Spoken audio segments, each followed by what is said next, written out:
எல்லா படைப்புக்கும் எல்லா உயிருக்குமான இறைவன் ஒருவன் தான். எல்லாம் சாமியை வேண்டிக்குங்க, கடவுளை கும்பிட்டுக்குங்க, இறைவனை வழிபடுங்க, அல்லாஹ்வை தொழுதுக்கணும். இதுதான் நமக்கான புரிதல். கடவுளுடைய புரிதல் என்னன்னு சொன்னா, சாமியை வேண்டிக்கணும், கடவுளை வழிபடணும், இறைவனை தொழுவணும், இல்லையா, அல்லாஹ்வை தொழுவணும். இப்படிதான் நம்ம சொல்லி கொடுத்துருக்காங்க. கடவுள்ன்றது ஒரு தேடுதல். கடவுள் என்ன? ஒரு தேடுதல். இறைவன் அப்படின்னு சொன்னா உணர்தல். பெரும்பாலும் என்ன சொன்னா, சாமி, தெய்வம், கடவுள், இறைவன், அல்லாஹ் இப்படி நமக்கு என்ன செய்றாங்க, செய்திகள்லாம் சொல்லிக்கிறாங்க. நம்ம செய்தி தான் பின்பற்றிட்டு இருக்கோம், யாரும் உணரல. செய்தி அப்படிங்கிறது நம்முடைய முன்னோர்களும் மூதாதையர்களும் மூலியமாக நமக்கு கொடுக்கப்பட்ட செய்தி தான். கடவுள்னா செய்தி, இறைவனா செய்தி, சாமினா செய்தி, தெய்வம்னா செய்தி. யாரும் உணரல, இல்லையா?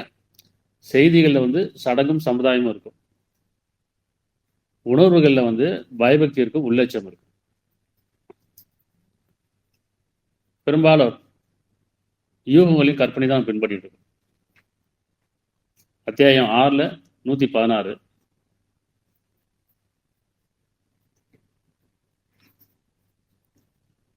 அத்தியாயம் 6 116. மேலும் பூமியில் உள்ளவர்களில் பெரும்பாலோர் நீர் பின்பற்றுவீர்களானால், பூமியில் உள்ளவர்களில் பெரும்பாலோர் நீங்கள் பின்பற்றுவீர்களானால் அவர்கள் உம்மை அல்லாவின் பாதையை விட்டும் வழிகெடுத்து விடுவார்கள். வெறும் யூகங்களையும் வெறும் கற்பனைகளையும் அவர்கள் பின்பற்றுகிறார்கள். யூகங்களை மூழ்கிறாங்க. யூகங்கள் தான். ஏன்னா கடவுள் யாரும் பார்த்தது கிடையாது, இறைவனை யாரும் பார்த்தது கிடையாது, இல்லையா? அப்போ வெறும் யூகங்களும் கற்பனையும் தான் பின்பற்றிட்டு இருக்கோம், செய்திகளை பின்பற்றிட்டு இருக்கோம். உணர்வுன்ற உணர்வு இல்லையா? நமக்குள்ள ஒரு உணர்வு இருக்குது. நம்ம யாரும் இறைவனை பார்த்ததில்லை, உணர்ந்ததும் கிடையாது. ஆனால் செய்திகளை கொண்டு தான் என்ன செய்யறோம், மதங்களாக பிரிஞ்சிருக்கிறோம், கூட்டங்களாக பிரிஞ்சிருக்கிறோம், பல சடங்குகளை பின்பற்றிட்டு இருக்கோம். சடங்கு வேற, இறைவனை வழிபடுறது வேற, வழிபாடு வேற. வழிபாட்டு சடங்கு, இறைவனை வழிபடுறது அப்படிங்கிறது ஒரு உணர்வு, உள்ளட்சம், பயபக்தி. நம்மகிட்ட இருக்கான அது இல்லை. அப்படியெல்லாம் பக்தி இருக்கு, பயம் இல்லை. பக்தி என்ற பேர்ல சடங்கை பின்பற்றிட்டு இருக்கோம், செய்திகளை பின்பற்றிட்டு இருக்கோம். இறைவன் ஒருவன் தான் எல்லாத்துக்கும் தெரியும், கடவுள் ஒருத்தன் தான் எல்லாத்துக்கும் தெரியும். கடவுள்ன்றது ஒரு தேடுதல்ன்றது புரியல. நம்ம கடவுள் தான் இறைவன் நினைச்சிட்டு இருக்கோம். கடவுள்னா கடந்து, பார்வை கடந்து, அறிவை கடந்து, பொருளை கடந்து, கடந்த உருன்றான். அதை விட்டுருங்க. உங்க பார்வை நீங்க பார்க்கறதுலாம் கடவுள் கிடையாது, இறைவன் கிடையாது. நீங்க கேட்டதெல்லாம் இறைவன் கிடையாது, நீங்க செஞ்சதெல்லாம் இறைவன் கிடையாது, நீங்க தேடி போறது இறைவன் கிடையாது. அப்போ இதெல்லாம் கடந்துருங்கிற அவங்க அறிவை கடந்து, பார்வை கடந்து, பொருளை கடந்து, உனக்குள் உள் அப்படின்னு அர்த்தம். கடவுளான உள், உனக்குள், நமக்குள், ஒவ்வொருத்தரும் அவரும் தனித்தனியா உணர்தல். கடவுள்ன்றது அர்த்தம், அது ஒரு பாதை, அது இறைவனை உணரக்கூடிய ஒரு பாதை, தேடுதல். நம்ம அதான் கடவுள் சொல்லிட்டு இருக்கோம். இறைவனை உணரக்கூடிய அந்த தேடுதல் தான் கடவுள்னு அர்த்தம். நம்முடைய முன்னோர்களும் மூதா என்ன செஞ்சாங்கன்னு சொன்னா, தெய்வ வழிபாடு கொடுத்துட்டாங்க. தெய்வம்னா என்ன சொல்லுவாங்க இல்லையா? சாமி, அவர் சாமி ஆயிட்டாரு அப்படிம்பாங்க. மனிதன் இறந்துட்டாருன்னு சொன்னா அவர் சாமி ஆயிட்டாரு, சமாதி ஆயிட்டாரு, சாமி ஆயிட்டாரு, இனிமே பேச மாட்டாரு. தெய்வம்னா நம்ம பிடிச்சதெல்லாம் ஒரு தெய்வம் ஆக்கி வச்சிட்டோம். இறைவனுக்கு உருவம் கொடுத்து அலங்கரிச்சு, யாரும் இறைவனை பார்த்ததில்லை. யாரை பார்த்துருக்காங்கன்னா பார்த்தது கிடையாது, எந்த மதமும் பார்த்தது கிடையாது. அப்போ இறைவனை பார்க்கின்ற ஒரு தேடுதல் இருந்தது. அப்போ மனிதனை பார்த்தா இப்படிதான் இறைவன் இருப்பானோ அப்படின்னு நினைச்சிட்டு இறைவனுக்கு ஒரு உருவம் கொடுத்துட்டாங்க. அந்த உருவத்துக்கு அலங்காரம் பண்ணாங்க, அது தெய்வம் ஆகி போச்சு. அப்போ சாமி, தெய்வம் ரெண்டும் உருவமாயி. கடவுள்னா என்ன? நம்ம அறிவை கடந்து, பார்வையை கடந்து, உணர்வுக்குள்ள போய் உணர்வது தான் கடவுள். தனக்குள் உணர்வு ஒவ்வொருத்தரும். அல்லாஹ் அப்படின்னா யாரும் பார்த்தது கிடையாது. அல்லானா என்ன சொல்லுவோம், இஸ்லாமுடைய கடவுள், முஸ்லீமுடைய கடவுள் நினைச்சிட்டு இருக்கோம். அல்லான்னு அர்த்தம் என்ன? லான்னா இல்லைன்னு அர்த்தம். எப்பொருளுமாக இல்லாதவன், இப்படி எப்பொருளுமாக இல்லாதவன், உருவமற்றவன், அருவமானவன். இணை இல்லாதவன், துணை இல்லாதவன், உணர்வானவன், உள்ளட்சத்துக்குரியவன். அல்லான்னு அதான் அர்த்தம். அப்போ ஒவ்வொருத்தரும் என்ன செஞ்சிட்டாங்க, ஒவ்வொரு மதங்களை பிரிச்சுட்டாங்க. செய்திகளை கேட்டு என்ன செஞ்சிட்டாங்க, 4 திசையிலிருந்து 4 செய்தி. அப்படித்தானே? திசைனா என்ன? செய்தினா நியூஸ்னு அர்த்தம். நியூஸ்னா என்ன? 4 திசை வருதா இல்லையா? நியூஸ்னா என்ன அர்த்தம்? North, east, south, west. இப்போ 4 பக்கம் 4 செய்திகளை வந்துச்சு. அந்த மாதிரி செய்திகளாக தான் நம்ம பின்பற்றிட்டு இருக்கோமே தவிர உணர்வாக பின்பற்றல. உணர்வை பின்பற்றினோம் சொன்னால் மதங்களை பிரிச்சிருக்க மாட்டோம், ஜாதிகளை பிரிச்சிருக்க மாட்டோம், குலம் கோத்தங்களை பிரிச்சிருக்க மாட்டோம். ஏன்னா மனிதன் படைக்கும் போது இறைவன் ஒரு துளியிலிருந்து படைச்சுங்கிறான், ஒரு ஆன்மா கொண்டு படைச்சுங்கிறான். ஒரு துளி தானே தெரியும் தானே. எந்த மதமாக இருந்தாலும், எந்த ஜாதியாக இருந்தாலும், எந்த குலம் கோத்திரமாக இருந்தாலும் என்ன செய்றாங்க, எல்லாரும் ஒரு துளியிலிருந்து படைக்கப்பட்டவர் தான். அப்போ ஒரு துளியிலிருந்து படைக்கப்பட்ட அந்த மனிதனுக்கு எப்படி இத்தனை மதங்கள் இருக்கும், அத்தனை மதத்துக்கு அத்தனை கடவுள் எப்படி இருக்கும், சிந்திக்குமா இல்லையா? இப்போ செய்திகளை மட்டுமே நம்ம பின்பற்றிட்டு இருக்கனால நம்ம இறைவன் ஒன்றும் அடையவே இல்லை.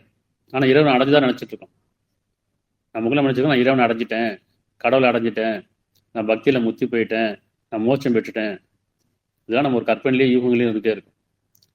ஒவ்வொரு மதத்துக்கு ஒரு அடையாளம் இருக்கு. எப்படி கடவுளுக்கு உருவம் கொடுத்தாங்களோ அந்த மாதிரி மதத்துக்கு அடையாளம் இருக்கு. அதுல ஒரு சடங்கு இருக்கு, அதுல ஒரு சம்பிரதாயம் இருக்கு. இதுதான் மனிதன் பின்பற்றிட்டே இருக்குமே தவிர யாரும் உணர்வு பின்பற்றல. அப்ப பூமியில் உள்ளவர்கள் பெரும்பாலவர்கள் சொல்றான். பூமியில் உள்ள பெரும்பாலவர்கள் என்ன செய்றாங்கன்னா, அவர்கள் யூகங்களையும் கற்பனைகளையும் பின்பற்றுகிறார்கள். அவர் சத்தியத்தை விட்டு விலகிவிட்டார்கள்.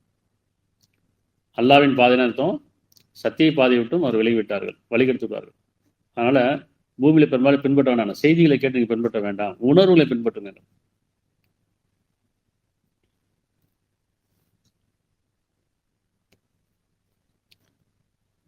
உணர்வுட என்ன? இப்ப தேடுதல் எப்படி தேடுறது?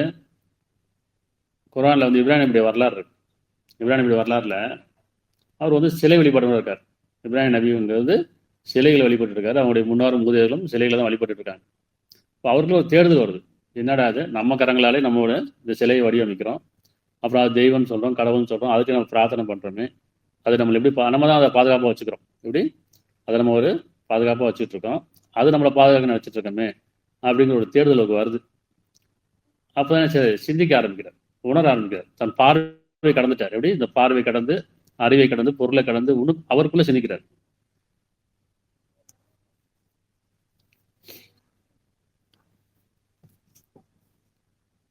ஆறு 75 படிச்சுங்க. அவர் உறுதியான நம்பிக்கையாளராய் ஆகும் பொருட்டு, இப்ராஹிம் உறுதியான நம்பிக்கையாளராய் ஆகும் பொருட்டு வானங்கள் பூமி இவற்றின் ஆட்சி இப்ராஹிமுக்கு இவ்வாறு காண்பித்தோம். அவர் சிந்திக்க ஆரம்பிச்சிட்டார். எப்படி நம்ம பார்த்தது எப்படி கடவுளாகும், நம்ம செஞ்சது எப்படி கடவுளாகும், நாம கேட்டது எப்படி கடவுளாகும். அப்ப நமக்குள்ள போய் உணரணும் அப்படின்னு சொல்லி சிந்திக்க ஆரம்பிக்கிறார். அப்படி சிந்திக்கும் போது என்னன்னு சொல்றேன், அவர் உறுதியாக நம்பிக்கையாளரும் பொருட்டு, உறுதியான நம்பிக்கையாளரும் பொருட்டு வானங்கள் பூமி அப்படின்னு ஆட்சி இப்ராஹிமுக்கு எவ்வாறு காண்பித்தோம். எவ்வாறு? ஆகவே அவரை இரவு மூடிக்கொண்ட போது, இரவுல தியானிக்கிறார், இரவுல தியானிக்கிறார். அவர்களே பேசிக்கிறார். இறைவனா என்ன, கடவுள்னா யாரு, கடவுள்னா யாருனோட கடவுள்னா என்னன்னு சிந்திக்கணும். யாருன்னா தான் நம்ம நினைக்கிறாங்க, ஒவ்வொரு மதத்துக்கு ஒரு கடவுளை காமிக்கிறாங்க, உருவத்தை காமிக்கிறாங்க, சடங்கு சமயத்தை காமிக்கிறாங்க. இறைவனை என்னன்னு சிந்திக்கணும், யாருன்றத என்னன்னு சிந்திக்கணும், உணர்வது இல்லையா? அப்ப அவர் என்ன செய்யறாரு, இரவுல தியானிக்கிறாரு. ஆகவே அவரை இரவு மூடிக்கொண்ட போது அவர் ஒரு நட்சத்திரத்தை பார்த்தார். நட்சத்திரத்தை பார்க்கிறார். இன்னைக்கும் நட்சத்திரத்தை வழிபடுறவங்க இருக்காங்க, சூரியனை வழிபடுறவங்க இருக்காங்க இல்லையா, சந்திரனை வழிபடுறவங்க இருக்காங்க. நிறைய என்னன்னா படைக்கப்பட்டெல்லாம் நம்புறாங்களா இல்லையா, அதெல்லாம் கடவுள் நம்புறாங்க, அதெல்லாம் வழிபடுறாங்க. அப்ப என்ன நினைக்கிறாங்கன்னா, ஒரு நட்சத்திரத்தை பார்க்கிறார். இதுதான் என்னை நிறைவான நினைக்கிறார். இதான் என்னை படிச்சிச்சோ, நட்சத்திரம் நல்லா ஒளிவா இருக்கு, நல்லா ஜெகஜோதியா இருக்கு, நல்ல ஒரு பார்க்கறதுக்கு என்ன செய்ய ரம்மியமா இருக்கு. அப்ப என்ன செய்யும், இந்த நட்சத்திரம் தான் ஒரு நம்மளை படைச்சிருக்குமோ, ஒரு கடவுளா இருக்குமோ அப்படின்னு நினைச்சு நினைச்சாரு. என் இறைவன் என்று கூறினார். ஆனால் அது மறைந்த போது அந்த நட்சத்திரம் மறையுது. நான் மறையக்கூடியவற்றை நேசிக்க மாட்டேன் என்று சொன்னார். இது மறைஞ்சிருச்சு, இது கடவுளா இருக்காது அப்படின்றார். திருப்பி சந்திரன் உதயமாவதை கண்டார். மற்ற நாள், ஒரே நாள்ல கிடையாது. அடுத்து சந்திரனை பார்க்கிறார். இதனால பிரகாசமா இருக்கு. அப்ப இதுதான் கடவுளா இருக்குமோ, இதுதான் இறைவனா இருக்குமோ அப்படின்னு நினைக்கிறார். இதுவே என் இறைவன் என்று கூறினார். இதுதான் என்ன படைச்சிருக்கோம், இதுதான் மகா சக்தியா இருக்கும் நினைக்கிறார். ஆனால் அதுவும் மறைந்த போது அவர் என் இறைவன் எனக்கு நேர்வழி காட்டவில்லை என்றால் நான் நிச்சயம் வழிதொழில் கூட்டத்தில் ஆகிவிடுவேன் என்று கூறினார். உள்ளுக்குள்ள பேசிக்கிறார். இறைவன் நமக்கு அறிவிச்சா தவிர கிடையாது. இது நட்சத்திரத்தை பார்த்தேன், சந்திரனை பார்த்தேன், அப்ப இதுவும் கடவுள் கிடையாது அப்படின்பாரு. அடுத்து இன்னொரு நாளுக்கு அப்புறம் என்ன சார், சூரியன் உதயமாவதை கண்டார். இப்போ காலையில் பார்க்குறாரு சூரிய உதயமாகும்.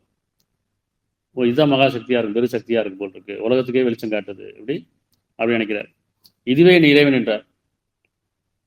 இது எல்லாவற்றிலும் பெரிது அப்படிங்கிறார். எப்படி நான் பார்த்ததுல நட்சத்திரம் சின்னதாக இருக்குது, நிலவு சின்னதாக இருக்குது, சூரியன் நல்லா பெருசாக இருக்குது, நல்லா பிரைட்டாக இருக்குது, நிறைய ஒளி கொடுக்குது அப்படின்னு நினச்சிட்டு இது எல்லாவற்றிலும் பெரிது என்று கூறினார். அதுவும் அஸ்தமிக்கவே, அதுவும் என்ன செய்யுது, சாயங்காலமான மறைஞ்சிருச்சு. அவர் என் சமூகத்தாரே நீங்கள் இணையப்படி விட்டும் நிச்சயமாக நான் விலை கொண்டேன் கூறினார். இந்த சமூகத்தை நினைச்சாங்க, சூரியனை வழிபடுறாங்க, சந்திரனை வழிபடுறாங்க, நட்சத்திரத்தை வழிபடுறாங்க, கோலங்களை வழிபடுறாங்க இல்லையா. இதுவும் இதான் படைக்கப்பட்ட பொருளாக வழிபட்டு இருக்கேன், இதுதான் கடவுள் சொல்லியிருக்காங்க.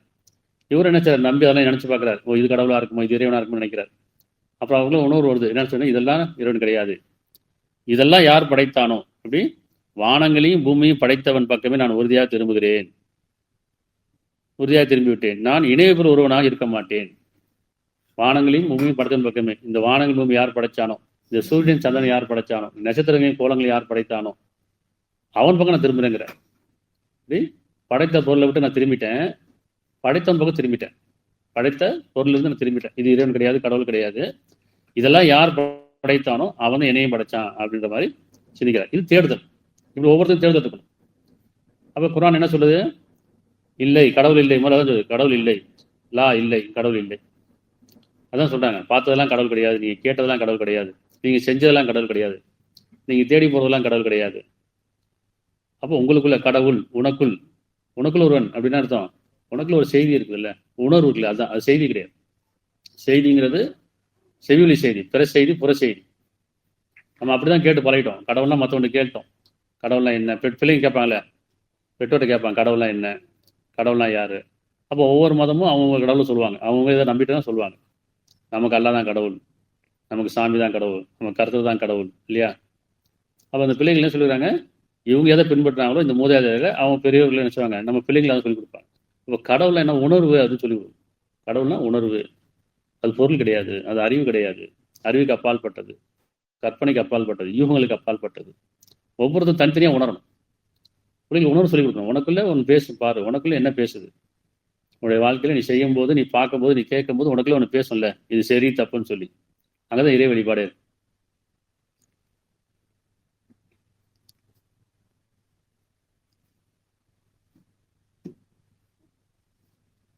இந்த குர்ஆன் அகிலத்தார் அனைவருக்கும் நல்லுபதேசம் வேண்டி வரலைங்களா. அகிலத்தார் அனைக்கும் கவனிக்கணும், இஸ்லாமியர் கிடையாது, அகிலத்தார் அனைவருக்கும், எல்லா மனிதர்களுக்கும் மதம் கடந்து குர்ஆன் போதிக்குது. வேதம் அப்படிதான். தூதர் அப்படிதான் வராங்க, மதத்தை போதிக்க வரல. தூதர் மதத்தை போதிக்க வரல, சடங்கை போதிக்க வரல. அவங்க சொல்ல வந்தது ஒரே இறைவன், அது சொல்லதான் வந்திருக்காங்க. அப்ப வேதம் அப்படிங்கிறது ஒருவனுடைய செய்தி, ஒருவனுடைய இறைவனுடைய செய்தி, ஒருத்தருடைய அறிவிப்பு. யாரு, ஒரே ஒருத்தருடைய அறிவிப்பு. இதுக்கு அறிவிப்பாளர்லாம் கிடையாது, ஒருத்தர் தான் அறிவிப்பாளர். யாரு, நபி. ஒவ்வொரு நபியும் அந்த வேதத்தை கொண்டு வந்து அவங்க மட்டும்தான் அறிவிப்பாங்க. அதை கேட்டவங்க நினைச்சுவாங்க, கதைகளாக மாத்திட்டாங்க. அப்போ ஒருவருடைய செய்தி அப்படிங்கிறது இறை செய்திங்கிறது அது வேதமா இருக்கு. அந்த ஒருவருடைய செய்தி அப்படிங்கிறது நபியுடைய அறிவிப்பு, அது வேதமா இருக்கு. இதை தவிர வேறு எதுவும் கிடையாது. அப்ப இது அகிலத்தார் அனைவருக்கும் நல்லுபதேசம் என்று வேறு இல்லைங்கிறான். இது எல்லா மனிதர்களுக்குமானது, ஒரு மதத்துக்கோ ஒரு கூட்டத்துக்கோ கிடையாது. இறைவன் ஒருத்தர் கிடையாது, ஒரு கூட்டத்துக்கோ ஒரு மதத்துக்கு கிடையாது. இறைவன் பொதுவானவன், எல்லாம் தெரியும் தானே. கடவுள் ஒருத்தன் இருக்காங்க தான். கடவுள் யாருன்ற பேசல தான் நினைச்சிட்டாங்க, உருவத்தை கொடுத்துட்டாங்க. கடவுள்னா என்னன்னு புரிஞ்சுக்கிட்டா நம்ம தெரிஞ்சிடும். கடவுள்னா ஒரு உணர்வு, அது உள்ளட்சம், அது பயபக்தி, அதுதான் நீ வழி நடத்தும். அப்ப உணர்வை பின்பற்றணுமா, செய்திகளை பின்பற்றணும். செய்தினா 4 பக்கம் வர செய்திகள். செய்திகள் நிறைய அறிவிப்பாளர் இருப்பாங்க, லட்சக்கணக்கான அறிவிப்பாளர் இருப்பாங்க, லட்சக்கணக்கான செய்தியாளர் இருப்பாங்க. நமக்குள்ள என்ன செய்தி, ஒவ்வொருத்தருக்கும் தனித்தனியா உணர்வு என்ன. 68:52 அத்தியாயம் 62:52. அது அகிலத்தார் அனைவருக்கும் நல்லுபதேசம் என்று வேறில்லை.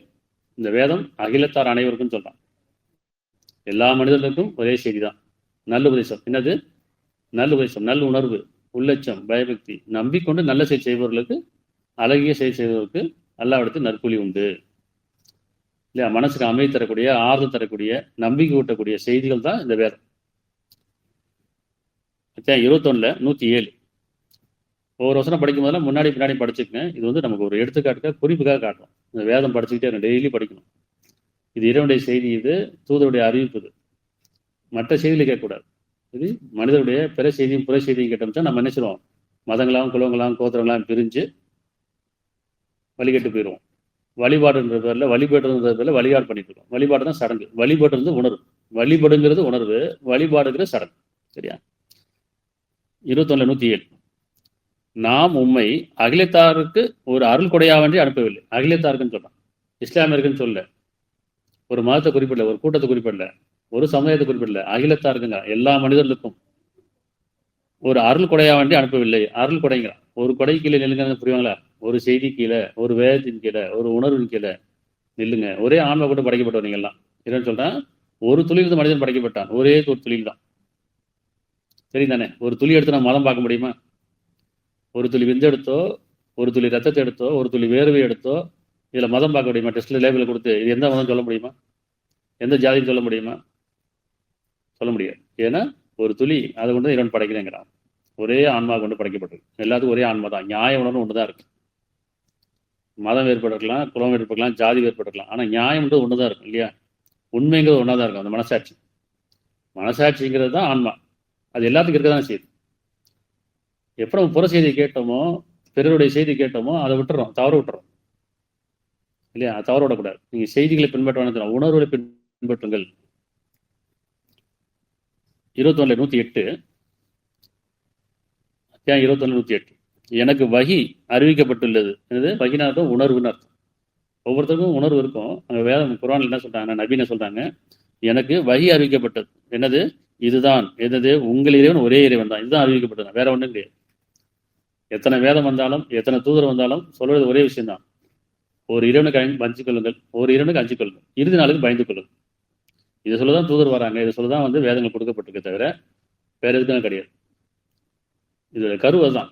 வேதங்களுடைய கருவும் தூதருடைய கருவும் என்னன்னு சொன்னா, எல்லாரும் ஒரே இறைவனால் படைக்கப்பட்டவர்கள், எல்லா படைப்புக்கும் எல்லா உயிருக்கும் ஒரு இறைவன் தான். அதை சொல்லதான் வந்திருக்காங்க. அப்ப எனக்கு வகி அறிவிக்கப்பட்டிருப்பது இதுதான், உங்கள் இறைவன் ஒரே இறைவன் தான், ஆகவே நீங்கள் வழிபடுவீர்களா என்று கேட்பீராக. ஒரு இறைவனுக்கு வழிபடுது. ஒரு இறைவனுக்கு வழிபட எப்படி வழிபட முடியும்? பல இறைவனை வச்சிருக்காங்களே, பல கடவுளை வச்சிருக்காங்களே, எப்படி வழிபடுறது? வழிபாடு தான் பண்ண முடியும். பல கடவுளுக்கு வழிபாடு பண்ணலாம்.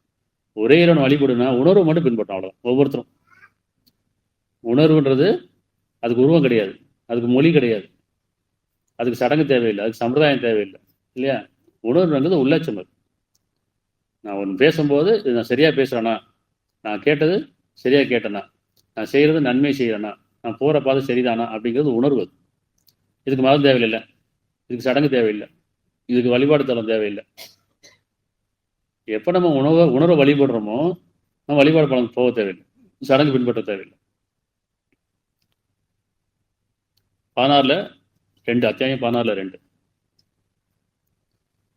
இந்த குர்ஆனை அரபியில ஓத சொல்லி அதில் நன்மை புண்ணியன்னு சொல்லி இது அகிலத்தார் அனைவருக்கும் சொல்றான். இது அகிலத்தார் அனைவருக்குன்னு சொன்னா ஒரு கூட்டம் மட்டும் என்ன செய்றாங்க, ஒழிச்சு வச்சாச்சு, பதுக்கி வச்சாச்சு, இது எங்களுக்கு மட்டும் அபகரிச்சாச்சு சொல்லலாம். இது அகிலத்தார் அனைவரும் கொண்டு சேருங்கன்னு சொல்லலாம். எப்படி? இந்த வேதம் அகிலத்தார் அனைவருக்கும், எல்லா மதம் கடந்து போகணும், மதங்கள் நீங்கணும், சடங்கு கலையணும். இப்படி மதம் கடந்து சடங்கு கலைஞ்சுதான் இந்த வேதத்தை பின்பற்றணும்னா, இங்க வேதமே அறியாம இருக்கிறாங்க.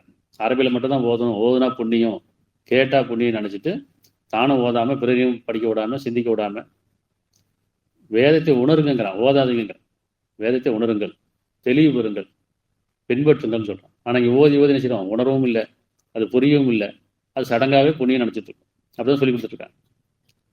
16:2 அவன் வானவர்களிடம் தூது செய்தியை கொடுத்து, இப்படி இறைவன் வானவரிடம் தூது செய்தியை கொடுத்து தன் அடியார்களில் தான் நாடியோர் மீது அனுப்பி, நிச்சயமாக இறைவன் என்னை தவிர யாரும் இல்லை, ஆகையால் நீங்கள் எனக்கே அஞ்சுங்கள், என்னை எச்சரிக்கை செய்யுங்கள் என கட்டளையுடன் இறக்கி வைக்கின்றான்.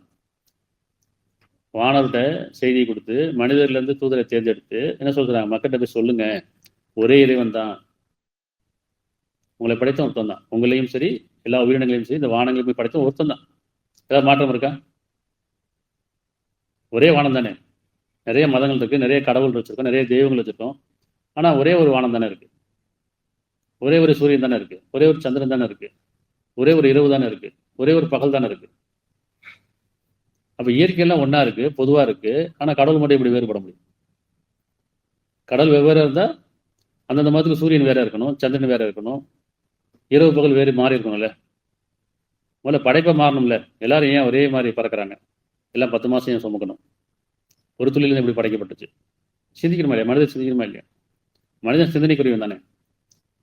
அப்போ சிந்திக்கிறது இல்லை, செய்திகளை பின்பற்றிட்டு இருக்கோம். ஆளுக்கு ஒரு கடவுளை வச்சுக்கிட்டு சடங்கு பண்ணிட்டு செய்திகளை பின்பற்றி இருக்கோம். முன்னோரையும் மூதாதைகளையும் பின்பற்றிட்டு இருக்கோம். நம்மையே சிந்திக்க மாட்டேங்கிறோம். கடவுள் பேர் வெவ்வேறு கடவுளாக இருந்தால் இரவு பகலும் வேறுபட்டு இருக்கணுமே. சூரியன் சந்திரன் வேறுபட்டு இருக்கணும் இல்லையா? படைப்பில் மாறுபட்டு இருக்கணும் இல்லையா? எல்லாம் ஒரே மாதிரி, இயற்கையெல்லாம் ஒரே மாதிரி இருக்கு. நம்ம மனிதன் வழிபடுறது மட்டும் வெவ்வேறு வழிபாடு பண்ணிட்டு இருக்கோம். சிந்திக்க தவறிட்டோம், செய்திகளை பின்பற்றோம், உணர்வு தவற விட்டுட்டோம். நம்ம இடம் சொல்றா, வானவரிடம் செய்தியை கொடுத்து தன் அடியார்கள் தான் ஆடியோர் மீது அனுப்பி நிச்சயமான புரிதா, நிச்சயமான எங்கெல்லாம் வேதத்தில் வருது உண்மையாக, சந்தேகம் இல்லாமல் உறுதியாக, இறைவன் என்னை தவிர யாரும் இல்லை, ஒருவனை தவிர யாரும் இல்லை, ஆகையால் நீங்கள் எனக்கே அஞ்சுங்கள் என எச்சரிக்கையுடன் இறை கட்டளையுடன் இறக்கி வைக்கின்றான். இதை சொல்ல தூதர் வராங்க. கடவுள் ஒருத்தன் தான்ப்பா, இப்படி கடவுள் ஒருத்தன் தான் சொல்லதான் தூதர் வராங்க. வேதம் வரல. அல்லாவையும் 20 நாள் அஞ்சுகள். அல்லானா என்ன? இஸ்லாமுடைய கடவுள் கிடையாது. எப்பொருளுமாக இல்லாதவன், மறைவானவன், உணர்வானவன், உள்ளச்சத்துக்குரியவன், அவனுக்கு அஞ்சுக்கலாம். உங்களோட உணர்வை பின்பற்றுங்கிறான். நீங்கள் செய்திகளை பின்பற்ற வேண்டாம், பிற மனிதர்களை பின்பற்ற வேண்டாம், உங்களை பின்பற்றுங்க, உங்களுக்குள்ள இருக்க உணர்வை பின்பற்றுங்க இல்லையா? 36:77 அத்தியாயம் 36:77. ஒவ்வொரு வசனம் ஏன் நம்ம சொல்லிட்டே வரோம். ஒவ்வொரு கிளாஸ்லையும் பார்த்தீங்கன்னா நிறைய வசனங்கள் சொல்லுவோம். ஏன்னா வசனங்களை தமிழில் படிக்கணும். அவர் ஒரு மொழியில் படித்தா மட்டும் உணர முடியும், சிந்திக்க முடியும், அதை கொண்டு நம்ம வழிபட முடியும். வெறும் நம்ம தெரியாத ஒரு மொழியில், அரபிங்கிறது அவர் நபியுடைய மொழி, அது சமயத்தோட மொழி இல்லையா? ஒவ்வொரு தூதரையும் அவருடைய மொழி எளிதாக்கி வச்சிருக்கேன்னு சொல்லும்போது நமக்கு என்ன மொழி அந்த மொழியில் படித்து சிந்திக்க முடியும், உள்ளச்சம் வரும். அப்போதான் விளங்கும், புரியும். சரி, 36:77. மனிதனை ஒரே துளியிலிருந்து நாம் நிச்சயமா படைத்தோம் என்பதை அவர்கள் பார்க்கவில்லையா? இப்படி மனிதனை ஒரே துளியிலிருந்து நாமே நிச்சயமா படைத்தோம் என்பதை அவர்கள் பார்க்கவில்லையாங்கிறான், சிந்திக்கவில்லையாங்கிறான். சிந்திச்சு பாருங்களேன். வெவ்வேறு கூட்டங்களா இருக்கீங்க, வெவ்வேறு கடவுளை நம்பிக்கிட்டு இருக்கிறீங்க, வெவ்வேறு கடவுள் சொல்லி இவங்களையும் கடவுளையும் பின்பற்றிட்டு இருக்கிறீங்க, கற்பனை பின்பற்றுறீங்க. ஏன் சிந்திக்க மாட்டீங்க? ஒரே ஒரு துளி தானே அவங்க எல்லாத்துக்கும். அப்ப மனிதனை ஒரே துளியிலிருந்து நாமே நிச்சயமா படைத்தோம் என்பதை அவர்கள் பார்க்கவில்லையா, சிந்திச்சு பார்க்கலையானார். அவ்வாறு இருந்தும் அவன் வெளிப்படையாக தர்க்கவாதியா இருக்கின்றான். தர்க்கவாதியா இருக்காங்க, தர்க்கம் பண்றாங்க. என் கடவுள் வேற, உன் கடவுள் வேற, என்னுடைய இறைவன் வேற, உன்னுடைய இறைவன் வேற, என் தெய்வம் வேற, உன் தெய்வம் வேற. ஏன் தர்க்கம் பண்றீங்க? படைப்பு ஒன்றா இருக்கும்போது கடவுள் ஒருத்தர் தானே இருக்க முடியும். இயற்கை ஒன்றா இருக்கும்போது கடவுள் ஒருத்தர் தானே இருக்க முடியும். உங்களுடைய தேவைகள் ஒன்றா இருக்கும்போது கடவுள் ஒருத்தர் தானே இருக்க முடியும். இறைவன் கடவுள்ன்றது அது தேடுதல், இறைவன்றது உணர்தல் இல்லையா? அப்ப எல்லாத்துக்கும் ஒரே ஆன்மா கொண்டு, எப்படி ஒரு துளி இருந்து படைக்கப்பட்டிருக்கோ ஒரே ஆன்மா கொண்டு படைக்கப்பட்டிருக்காரு. ஆன்மாங்கிறது மனசாட்சி. அத்தியாயம் 91 7, 8, 9, 10.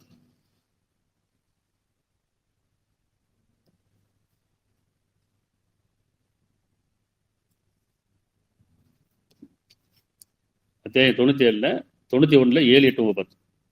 ஆன்மாவின் மீதும் அதை செவ்வையாக்கியின் மீது சத்தியமாக. ஆன்மான்னா மனசாட்சி, எல்லாத்துக்கும் ஒரே மாதிரி தான் இருக்கும். அப்ப ஆன்மாவின் மீதும் அதை செவ்வையாக்கியின் மீது சத்தியமாக அப்பால் அவன் அதற்கு தீமையும் நன்மையும் பிரித்தறிவித்தான். எல்லாத்துக்கும் இருக்கு தானே, எல்லா மனிதருக்கும் ஒரே மாதிரி தானே இருக்கு.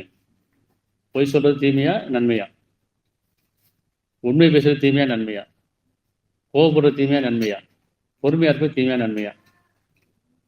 அப்ப நன்மை தீமை அறிவிக்கப்படாமல் இல்லையே, எல்லாத்தையும் அறிவிக்கப்படுதா இல்லையா? இதுக்கு மதம் தேவையா? இதுக்கு சடங்கு தேவையா? இதுக்கு செய்திகள் தேவையா? உணர்வு தேவையா? நமக்கே தெரியும், ஒவ்வொருத்தருக்கும் தனித்தனியாக தெரியும்.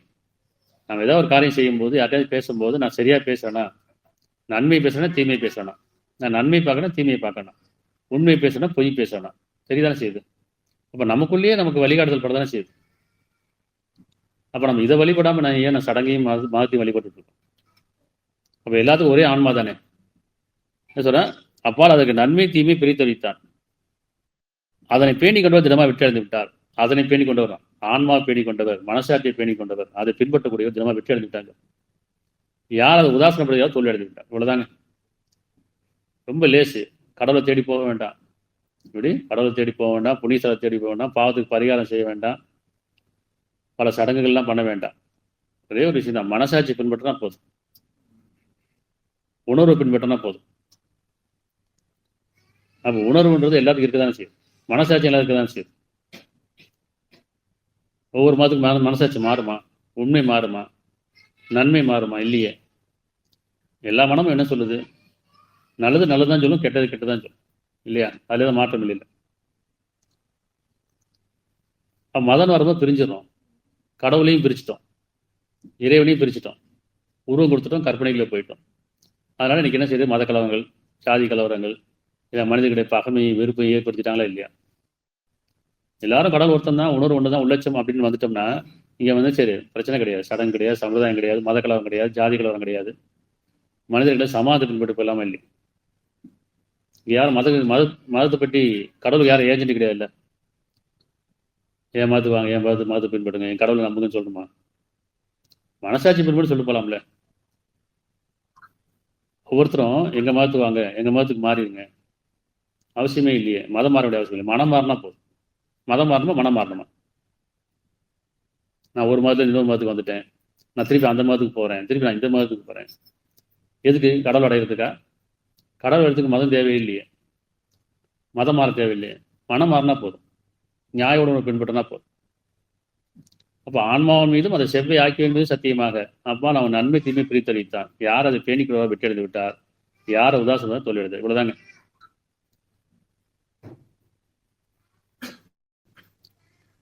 ஒவ்வொரு மதமும் ஒவ்வொரு திசையில் இருக்கிறாங்களே இல்லையா?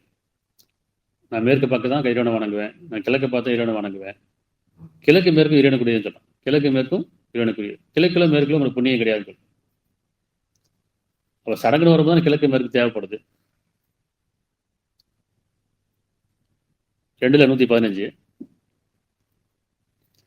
இந்த குர்ஆனை வந்து தமிழில் படித்தா மட்டும் தான் புரியும், விளங்கும். அரபியில் ஓதுனா புரியாது, புண்ணியம் கிடையாது, இல்லையா? நமக்கு அப்படியே சொல்லி கொடுத்துட்டாங்க. அரபியில் ஓதுனா அரபியில் ஓதுனா புண்ணியம், கேட்டா புண்ணியங்கிறது. இப்போ தமிழில் படிச்சா எல்லாரும் படிக்கலாம்ல, மதம் கடந்து படிக்கலாம்ல, உணரலாம்ல, சிந்திக்கலாம்ல.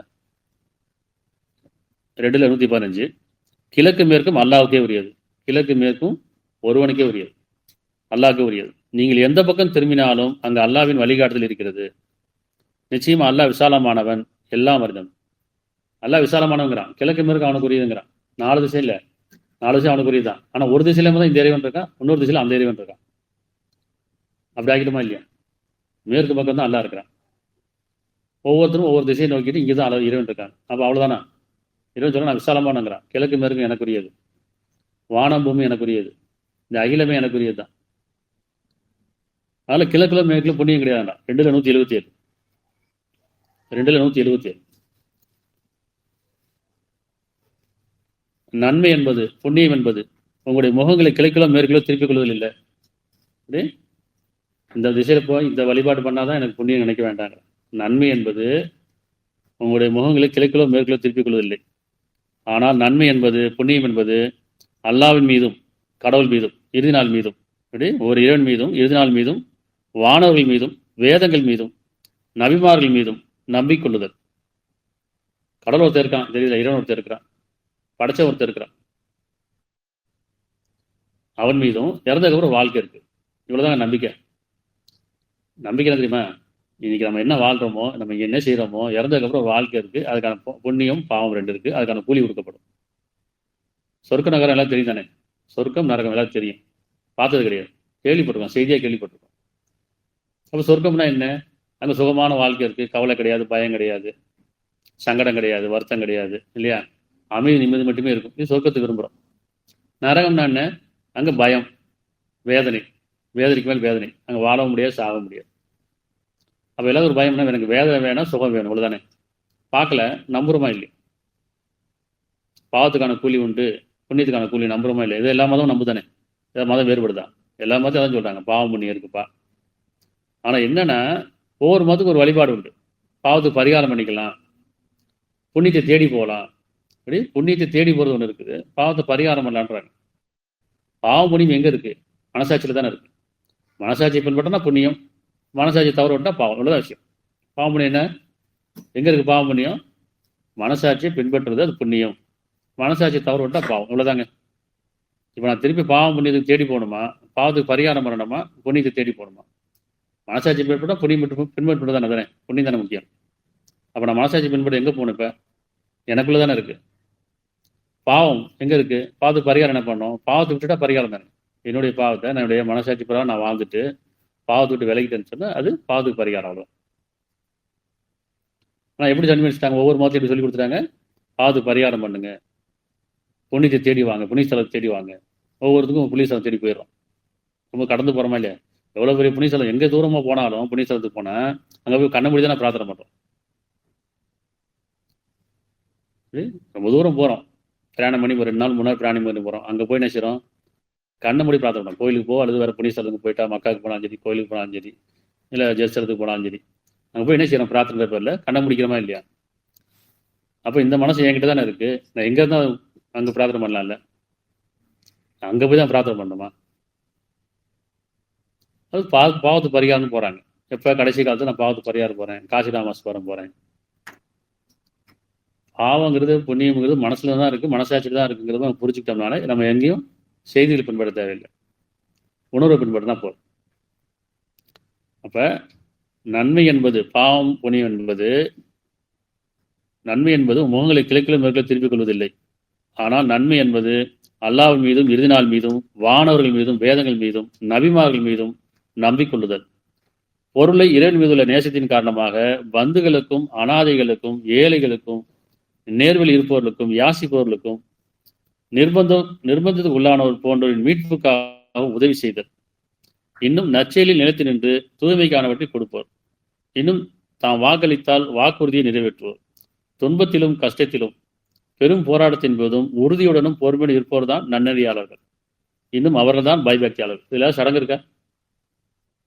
இந்த வசனம் திருப்பி படிச்சு பாருங்க, 2:177. இதுல சடங்கு இருக்கான்னு பாருங்க. இங்க மதம் சொல்லப்பட்டிருக்கா? உணர்வு மட்டும்தான். இங்க மனசாட்சி தானே, உணர்வை பின்பற்றுங்கன்னு சொல்றேன், அவ்வளவுதான். 2:62 நம்பிக்கொண்டவர்களாயினும், அதாவது மூமின்களாயினும், யூதர்களாயினும், கிறிஸ்தவர்களாயினும், சாபியன்களாயினும், நிச்சயமா எவர்கள் அல்லாஹ் மீதும் இறுதி நாள் மீதும் நம்பிக்கொண்டு நன்மையான செயல் செய்கிறார்களோ அவர்களின் நற்பலன் நிச்சயமா அவருடைய இறைவனிடத்தில் இருக்கிறது. மேலும் அவர்களுக்கு யாதொரு பயமில்லை, துக்கப்பட மாட்டார்கள். ஒவ்வொரு மதம் என்ன சொல்லுது? நாங்கள் மட்டும் தான் சொர்க்கம் போவோம் இல்லையா? இஸ்லாமிய சொல்லுவாங்க நாங்கள் சொர்க்கத்துக்குரியவர்கள், சொர்க்கத்துக்குனே படைக்கப்பட்டவர்கள். அதே மாதிரி கிறிஸ்தவர் சொல்லுவாங்க, யூதரும் சொல்லுவாங்க. ஒவ்வொரு மதம் என்ன செய்றாங்க? நாங்கள் தான் சொர்க்கத்துக்குரியவர்கள், நாங்கள் தான் சொர்க்கத்துக்கு போக போகிறோம், மற்ற மதம்லாம் நரகத்துக்கு போக போகிறோம். அப்படிதானே கணக்கு. ஆனால் இங்கே வேதம் என்ன சொல்லுது?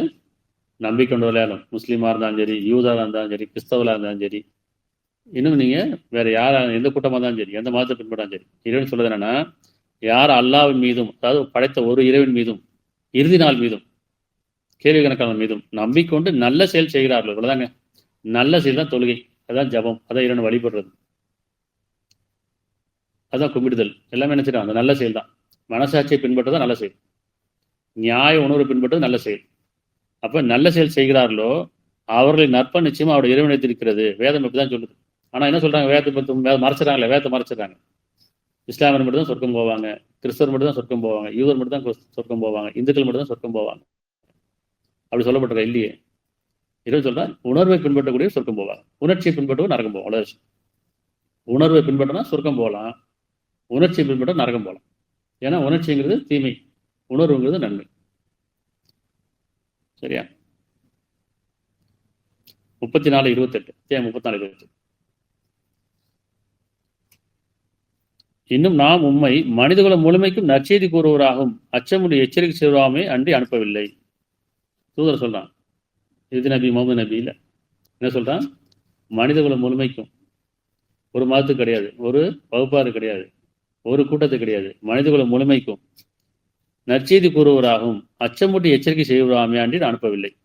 ஆனால் மனிதர்கள் பெரும்பாலும் அறிய மாட்டார்கள், சிந்திக்கல. எங்க கடவுள், எங்க வேதம், எங்க தூதர், எங்க மதம், இப்படிதான் பேசிட்டு இருக்காங்க. அப்படிதானே? எங்க கடவுளா உங்க கடவுளா? அப்படி இல்லையே. நம்ம கடவுள், நம்ம வேதம், நம்ம தூதர், நமக்கான செய்தி. அப்படி யாரும் சொல்றாங்களா? இல்லையே. உங்க கடவுள் வேற, எங்க கடவுள் வேற, உங்க தூதர் வேற, எங்க தூதர் வேற, உங்க மதம் வேற, எங்க மதம் வேற, உங்க வேதம் வேற, எங்க வேதம் வேற. வேதம்னா என்ன? நன்மையவே தீமை தடுக்கிறது தானே, அது உணர்வு தானே, உள்ளட்சம் தானே. யார் வேணா எனக்கு படிக்கலாமே.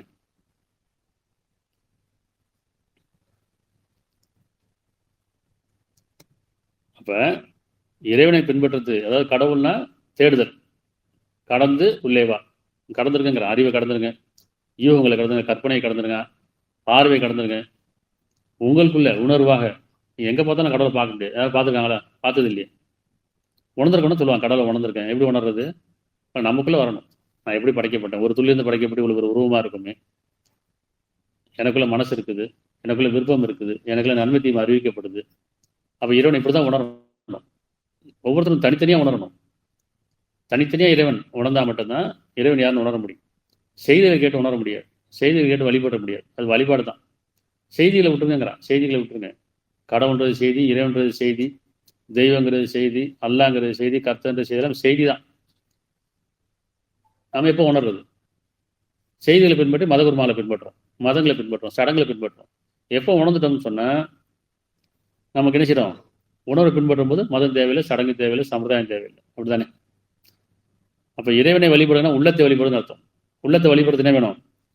இறைவன் அப்படிங்கிறது ஒரு உணர்வு, அன்புங்கிறது உணர்வு, இறக்கங்கிறது உணர்வு, நன்மைங்கிறது உணர்வு, உண்மைங்கிறது உணர்வு, உள்ளட்சங்கிறது உணர்வு இல்லையா, நியாயங்கிறது உணர்வு, சத்தியங்கிறது உணர்வு, பாவங்கிறது உணர்வு, புண்ணியங்கிறது உணர்வு. இதெல்லாம் உணர்வு தானே. அப்போ உணர்வு எங்கே இருக்கு? இப்போ மனசு தானே இருக்கு. இந்த உணர்வை பின்பற்றுறதுக்கு நான் ஏன் கோயிலுக்கு போகணும், மசூதிக்கு போகணும், சர்ச்சுக்கு போகணும்? இது எதுக்கு மதகுருமார்களை பின்பற்றணும்? ஒவ்வொருத்தரும் உணர்வு இருக்கு தானே. அப்போ நமக்கு நாமே பின்பற்றலாமே. அப்படி பின்பற்றும்போது நமக்கு மதம் கிடையாது, சடங்கு கிடையாது, சம்பிரதாயம் கிடையாது. இதனால பகைமையும் கிடையாது, வெறுப்பும் கிடையாது. எல்லாம் ஒற்றுமையாக இருக்கலாம்ல. நம்ம உருவத்தை பார்க்கும்போது மதமாக பார்க்குறோம், உணர்வை பார்க்கும்போது மனிதனாக பார்க்குறோமா? இல்லை. உருவத்துக்கு அடையாளம் இருக்குது, கடவுளுக்கு அடையாளம் கொடுத்துட்டோம். ஆனால் உணர்வு வரும்போது மனிதனாக பார்க்குறோம், அன்பாக பழகிறோம், அன்பாக பேசுகிறோம், இல்லை நண்பராக இருக்கிறோம். சொல்கிறாங்களே மாமா மச்சனாக பழகிறேன்னு சொல்கிறாங்களே இல்லையா? அப்போ அது உணர்வுக்குள்ளே வந்துடும்ல.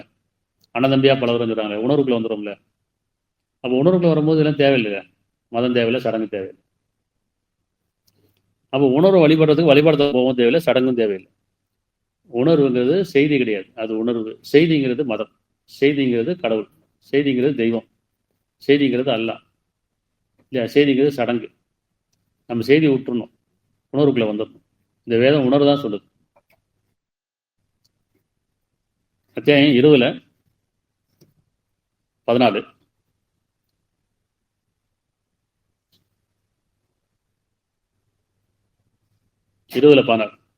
நிச்சயமா நான் தான் அல்லாஹ். இப்படி நிச்சயமாக நான் தான் அல்லாஹ், என்னை தவிர இறைவன் இல்லை.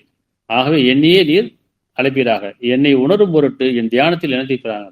இறைவனை உணர்றதுக்கு தியானத்தை நினைங்க. இறைவனை யாரு, இறைவனை என்ன, நமக்குள்ள உணரணுமா இல்லையா? அப்படிதான் நிறையா முனிவர்கள் எப்படி போனாங்க, சித்தர்கள் எப்படி போனாங்க? பார்த்தாங்க, எதை பார்த்தா எல்லாம் கடவுள் கிடையாதுப்பா, நான் கடவுளை உணர போறேன்னு சொல்லியிருந்தாங்க. சன்னியாசி போயிட்டாங்க, முனிவர் ஆகிட்டாங்க, எல்லாம் காட்டுக்குள்ளே போயிட்டாங்க. அப்படி இல்லை. இறைவன் சொல்றான், உங்களுக்குள்ள உங்களை நான் படைச்சேன், நான் தான் படைச்சேன். உங்களுக்கு துணையை படைச்சிருக்கேன், உங்களுக்கு உறவு கொடுத்துருக்கேன், உணர்வு கொடுத்துருக்கேன், ஒழுக்கம் மீறி கொள்றதுக்காக. உங்களுக்குள்ளேயே உணர்ந்துங்க. கொடுத்ததெல்லாம் உதறி விட்டு போக வேண்டாம், சன்னியாசியை போக வேண்டாம், சாமியாரை போக வேண்டாம், முனிவராகவோ சித்தராக போக வேண்டாம். உணருங்க. உங்களே இறைவனை உணர்றதுக்கு உங்களுக்கு உறவு கொடுக்கப்பட்டிருக்கு, உணர்வு கொடுக்கப்பட்டிருக்கு. அதில் ஒழுக்கம் மீறி கொள்றதுக்காக. நன்மை செய்யறதுக்கு வேணுமா இல்லையா? உறவுகள் வேணுமில்ல. மனிதரோட தான் வாழணும். ஒரு நன்மை செய்யுங்கன்ட்டாங்க, அவர் காட்டுக்குள்ள போய் உட்காந்துட்டேன், நான் யாரையும் பார்க்கல, நான் என்ன நன்மை செய்ய முடியும்? சரி, ஒரு குருடன் உட்காந்துருக்கான், குருடனை பார்த்து ரொம்ப நல்லவர்ப்பா, கெட்டதே பார்க்க மாட்டார்னா எப்படி? ஒரு ஊமையனை பார்த்து ரொம்ப நல்லவன், அவன் பொய்யே பேச மாட்டான், கெட்டதே பேச மாட்டான். ஒரு முடவனை பார்த்து ரொம்ப நல்லவன், எந்த கெட்டதும் செய்ய மாட்டான், சொல்ல முடியுமா? ஒரு செவடனை பார்த்து கெட்டதே கேட்க மாட்டான். எல்லாம் கொடுக்கப்பட்டவனு சொல்லுங்க. இவனுக்கு கண்ணு இருக்கு, காது இருக்கு, என்ன நல்ல கைகாலம் நல்லா இருக்கு, உறவுகளோடு இருக்கான், மனிதர்களோடு வாழ்றான். இப்போ சொல்லுங்க, இவன் கெட்டதே பார்க்க மாட்டான் சொல்ல முடியுமா? அங்கே சோதனை தானே. கண்ணில் அவன் கெட்டதே பார்க்க மாட்டானா அது எப்படி? காதில் அவன் கெட்டதே கேட்க மாட்டானா? ஊமையா இருக்காங்க, பொய்யே பேச மாட்டான்னு சொன்னா அதில் அர்த்தம் இல்லைல்ல. அப்போ உறவுகளோடு இருந்துக்கிட்டு மனிதனோட வாழும்போது, சமயத்தோடு வாழும்போது தான் இங்கே அழகிய செயல் யார்? உங்களுக்கு அழகிய செயலோட யார்? அப்போ நான் உறவு விட்டு மனிதர்களை விட்டு நான் சன்னியாசியை போய் காட்டுக்குள்ளே போய் உட்காந்துட்டு நான் இறைவன் அடைய போனேன். எப்படி அடையிறது? இறைவன் சொன்னால் உங்களுக்குள்ளே தான் நான் இருக்கிறேன், உங்களோட தான் நான் இருக்கிறேன், சமீபமாக இருக்கிறேன், பிரார்த்தனை செய்வேன், பிரார்த்தனைக்கு பிரார்த்தனை விடையளிக்கிறேன். அப்போ என்னை உணரும்போது எனக்கு தியானிங்கிற. தியானங்கிறது உணர்வு தானே. அது மதமா, அது சடங்கா? தியானங்கிறது உணர்வு. அந்த உணர்வுக்குள்ள போன ஒவ்வொரு தனியாக உணரணும். நான் எப்படி படைக்கப்பட்டேன், எதுக்காக படைக்கப்பட்டேன், படைப்பின் நோக்கம் என்ன, இயற்கை உணராத வரைக்கும் இறைவன் அறிய முடியாது. இயற்கை உணரணும். பாருங்க, வானம் பாருங்கிறேன், உங்க அறிவுக்கு அப்பால் பட்டது. பூமி பாருங்க, உங்க கற்பனைக்கு அப்பால் பட்டது. கோலங்களையும் நட்சத்திரங்களையும் சூரியனையும் பாருங்க, எல்லாம் உங்க சக்திக்கு அப்பால் பட்டது. உங்களையும் பாருங்க, உங்களுக்குள்ளேயும் பாருங்க, இதெல்லாம் உங்க அறிவுக்கு அப்பால் பட்டது தானே. அப்போ நம்ம அறிவுக்கு அப்பால் பட்ட ஒன்று சக்தி இருக்குது தானே, அதுக்கு எதுக்கு உருவம் கொடுக்கணும்? அது கற்பனை எட்டாது தானே, அறிவுக்கு அப்பால் பட்டது தானே. அப்போ இறைவனுக்கு உருவம் கொடுக்காம உணர்வோட பின்பற்றினா என்ன? இப்போ எல்லாரும் உணர்வுக்குள்ள வந்துடும் வச்சுங்களேன். இப்போ எல்லாரும் நினைச்சாங்க மதத்தை விட்டாச்சு, சடங்கு விட்டாச்சு, உருவ வழிபாடு விட்டாச்சு, உணர்வுக்குள்ள வந்து வச்சுங்களேன். இங்கே மத பிரச்சனை இருக்குமா? கலவரம் இருக்குமா? ஜாதி சண்டை இருக்குமா? மனிதர்களை பகைமை இருக்குமா? வெறுப்பு இருக்குமா? இருக்காது. சமுதாயம் அழிகிறதுக்கு முக்கிய காரணம் மதமாக தான் இருக்கும், ஜாதியாக தான் இருக்கும் இல்லையா? மனிதர்கள் பிரிவினை தான் இருக்கும். வேற என்ன பிரச்சனை இல்லை. மதம் தான் ஒரு பிரச்சனை. கடவுள் ஒரு பிரச்சனையான கடவுள் பிரச்சனை இல்லை. கடவுள்ன்றது எல்லாருக்கும் தெரியும், படைச்சவன் இருக்காங்க. மதத்துக்குள்ள கடவுளை கொண்டாந்துட்டாங்க, அதான் பிரச்சனை. மதத்துக்குள்ள கடவுளை கொண்டாந்தான் பிரச்சனை தவிர, கடவுள்ன்றது எல்லாருக்கும் தெரியும். கடவுள் ஒருத்தர் இருக்கான்ப்பா, பாவம் புண்ணியம் இருக்கு, பயந்துக்கணும், மனசாட்சி கட்டுப்பண்ணலாம் இருக்கு தானே. அந்த கடவுளை மதத்துக்குள்ள கொண்டாந்துட்டு ஒவ்வொரு மதத்தையும் சடங்கை பின்பற்றது தான் பிரச்சனை. அப்போ நீங்கள் நம்பிக்கொண்டவர்களாயினும், யூதர்களாயினும், கிறிஸ்தவராயினும், சாமிகளாயினும் யார் நன்மை கொண்டு, அதாவது ஒரு இறைவனுக்கு பயந்து அல்லாஹ் மீது மிருதுனாமி நம்பிக்கொண்டு நல்ல செயல் செய்தார்களோ அவர்களுக்கு நற்கூலி உண்டு, அவருக்கு யாதொரு பயம் இல்லைன்னு சொன்னதுக்கப்புறம் இப்போ தனித்தனியே பின்பற்றி போயிடலாம்ல. யாரையும் பின்பற்ற தேவையில்லை, செய்திகளை கேட்க. செய்தினா என்ன? தகவல். அவ்வளோதான். முன்னோர் முதல் சொன்னாங்க, இதுதான் கடவுள்னு சொன்னாங்க, சாமி தான் கடவுள்னு சொன்னாங்க, அல்லா தான் கடவுள்னு சொன்னாங்க, கர்த்தர் தான் கடவுள்னு சொன்னாங்க, தெய்வம் தான் கடவுள்னு சொன்னாங்க. பார்த்ததில்லை, யாருமே பார்த்தது கிடையாது. பார்த்தவன்டா பார்த்த யாரும் சொன்னாங்களா? அப்போ பார்க்காத கடவுளுக்கு ஏன் கற்பனைக்கு போகணும், உருவத்துக்கு கொடுக்கணும்? உணர்வாக இருக்கல. ஒரு பயம் வந்துச்சுன்னா, அது ஒரு நோய் வந்துச்சுன்னா, ஒரு பிரச்சனை வந்துச்சுன்னா எங்கே போகிறோம்? நோய் வந்தோன்னா கோயிலுக்கு போகிறோமா, ஆஸ்பத்திரிக்கு போகிறோமா? ஒரு பயம் வந்தோன்னா கோயிலுக்கு போகிறோம், மனிதத்தை பாதுகாப்பு தேடி போகிறோமா? அப்போ உண்மையாக நம்ம இரவு நம்ம தான் செய்யணும், உணர்வுக்குள்ளே போயிடணும், பிரார்த்தனைக்குள்ளே போயிடுறோமா இல்லையா? திடீர்னு நைட்டில் ஒரு பயம் வருது, அதில் ஒரு வயிற்று வலிக்குது, ஒரு தலை வலிக்குது, ஒரு ஜுரம் இருக்குது, இல்லை ஒரு பிரச்சனை இருக்குன்னு நினச்சிக்குவோம். கடவுளை கடலுக்கு கூப்பிட்றோம்ல, இரவில் யாரும் எழுப்ப முடியாது, எங்கேயும் போக முடியாது. அப்போ பிரார்த்தனைக்கு போயிடும். ஆனால் பகலாச்சுன்னா மனிதரை பார்க்க ஆரம்பிச்சிடும். உடனே ஆஸ்பத்திரிக்கு போகிறோம், இல்லைன்னா ஒரு கோயிலுக்கு போகிறோம், அப்படின்னா மனிதத்தை தேடி போகிறோம். ஆனால் இரவில் தனித்திருக்கிறோம். தனித்திருக்கும் போது உணர்வு பெறுறோம், என் கூட இறைவன் இருக்கான், நான் பிரார்த்தனை பண்ணுறேன், இதுதான் இல்லையா? பகலாச்சுன்னா செய்திக்குள்ளே போயிடும், இரவாச்சுன்னா உணர்வுக்குள்ளே வந்துடும். அப்போ செய்திகளை பின்பற்றாங்க. இது எல்லாமே செய்தி தான். கடவுள்கிட்ட செய்தி யாரும் பார்த்ததில்லை, இறைவன்கிட்ட செய்தி யாரும் பார்த்ததில்லை, அல்லாங்கிறது செய்தி யாரும் பார்த்ததில்லை, தெய்வங்கிறது செய்தி யாரும் பார்த்ததில்லை. பார்க்காதங்கிறது கற்பனைக்குள்ளே போக வேண்டாம், செய்தியை பின்பற்ற வேண்டாம், யூகங்களையும் கற்பனையும் பின்பற்ற வேண்டாம், உணர்வுக்குள்ளே போங்க. இந்த உணர்வு பாருங்க அழகா மனிதனை வாழ வைக்குதா இல்லையா? மனிதராக வாழ்ந்துட்டு இருக்கிறோம், மதம் கடந்து தான் வாழ்ந்துட்டு இருக்கிறோம் இல்லையா? அங்கே மதம் பார்க்கறது இல்லை, உணர்வு பார்க்குறோம், அன்பாக பழகுறோம், பேசுகிறோம், கொடுக்கல் வாங்க எல்லாமே இருக்குது, மனிதரோடு தான் வாழ்ந்துட்டு இருக்கோம். ஆனால் இறைவன் வரும்போது ஏன் பிரிஞ்சிடறோம்? கடவுள் வரும்போது ஏன் பிரிகிறோம்? உன் கடவுள் வேறு, என் கடவுள் வேறு, உன் மதம் வேறு, என் மதம் வேறு, உங்களுடைய வழிபாடு வேறு, எங்கள் வழிபாடு வேறு, புரியுதா இல்லையா? அதில் உங்கள் உணவு வேறு, எங்கள் உணவு வேறு, உணவு கூட மாறிடுச்சு. இதெல்லாம் உணர்வு தானே. அது உணர்வை பின்பற்றதுக்கு என்ன தேவையில்லை, வழிபாடு தான் தேவையில்லை, நம்முடைய மதகுருமார்கள் தேவையில்லை, சடங்கு சமுதாயம் தேவையில்லை, புனிதலம் தேடி போக தேவையில்லை, பாவத்து பரிகாரம் தேவையில்லை. உணர்வை பின்பற்றினா எல்லாம் உணர்வுக்குள்ள வந்துடணும், உள்ளட்சத்துக்குள்ள வந்துடணும். உள்ளட்சம், பயபக்தி, இதுதான் கடவுளை அடையக்கூடிய வழி, இறைவனை அழிக்கூடிய வழி. கடவுள்லாம் என்ன? கடந்து உள்ளே வா, கடந்துருங்கிற அகப்பாறைக்குள்ள வந்துருங்க. புறப்பாறை நீங்கள் இறைவனை பார்க்க முடியாது, புற செய்தியில் நீங்கள் இறைவனை அடைய முடியாது. அகத்துக்குள்ள வந்துட்டீங்கன்னு சொன்னால் இறைவனை அடைய முடியும். மன திருப்தி, மன நிறைவு, மனசாட்சியை பின்பற்றினா போதும். ஆன்மாவின் மீதும் அதை செவ்வாய் ஆக்கிய மீது சத்தியமாக, சத்தியம் செய்ய இறைவன். அந்த ஆன்மா உங்களுக்கு கொடுக்கப்பட்டிருக்கு, மனசாட்சி கொடுக்கப்பட்டிருக்கு, அது உங்களை வழி நடத்தும். அதை வழியை பின்பற்றுங்க. எப்போ ஆன்மா தவறு விட்டுட்டோமோ, மனசாட்சி தவறு விட்டோமோ, அப்போ எல்லாம் பாவம் தான், புண்ணியம் கிடையாது. புண்ணியம் தேடிலாம் போவோம், புண்ணியம் எங்கேயுமே கிடைக்காது, அதெல்லாம் பொய். இங்கே போனால் புண்ணியம் கிடைச்சிடும், இங்கே போனால் பாவம் கழிஞ்சிருக்கிறதுனா பொய், அதெல்லாம் கற்பனை. அப்படியா கழிஞ்சிருக்கா? பாவம் கழிஞ்சிருக்கா? சொல்ல முடியுமா? புண்ணியம் கிடைச்சிருக்கா? புண்ணியம் கிடைக்காது, பாவத்தை கழிக்க முடியாது. அது உணர்வுக்குள்ளே போனால் தான் பாவம் புண்ணியங்கிறது உணர முடியும். பாவத்துக்கு பரிகாரமே நான் எப்போ செய்த தவிர உணர்றனோ அப்போ பாவத்துக்கு பரிகாரம். இது தப்பு தான், நான் தப்பு செஞ்சுட்டேன், பணிஞ்சிருது, மனசாட்சிக்கு பணிஞ்சிருது. ஆமாம், நான் போய் பேசிட்டேன், நான் ஏமாற்றிட்டேன், நான் தப்பு பண்ணிட்டேன்னு எப்போ நம்ம மனசாட்சி பயந்து நமக்குள்ள உணர்வு பெறுறோமோ பாவத்துக்கு பரிகாரம். புண்ணியம்னா என்ன? அந்த மனசாட்சி என்ன சொல்லுதோ அதை செய்து தான் புண்ணியம். இது நன்மை செய். அப்போ இறக்க குணமும் கருணையும் நல்ல செயலும் தான் புண்ணியத்துக்கான வழிகாட்டுதலாக இருக்கு. இப்போ கடவுங்கிறது ஒரு தேடுதல் தான். அந்த கடவுங்கிறது படைச்சவன் கிடையாது. இறைவங்கிறது உணர்தல். நீங்கள் அல்லான்னு சொல்லலாம், இறைவன் சொல்லலாம், தேவடான்னு சொல்லலாம், ஈஸ்வரன் சொல்லலாம், பகவான் சொல்லலாம், காடுன்னு சொல்லலாம், என்ன சொல்லிங்க. கடவுளுக்கு அழகிய பேர் இருக்குங்க, இறைவனுக்கு அழகிய பேர் இருக்கு, நிறைய பெயர் இருக்கு. உருவம் கொடுக்க வேண்டாம். அவர் ஒரு மொழியில் ஒரு பேர் வச்சுருக்காங்க, அவ்வளோதான். அரபில் அல்லா இல்லையா, சில பேர் ஈஸ்வரன் சொல்லுவாங்க, பகவான் சொல்லுவாங்க, தேவடன் சொல்லுவாங்க, காடன் சொல்லுவாங்க, இறைவன் சொல்லலாம், சாமி சொல்லலாம் சொல்லிட்டு போவோம். உருவம் கொடுக்காத வரைக்கும் அழகிய பேர். எப்போ நம்ம உருவத்தை கொடுத்துட்டோமோ இறைவனுக்கு கற்பனைக்கு போயிட்டோம், யோகங்களில் போயிட்டோம். இறைவனுக்கு மாறு செஞ்சுக்கணும் அர்த்தம்.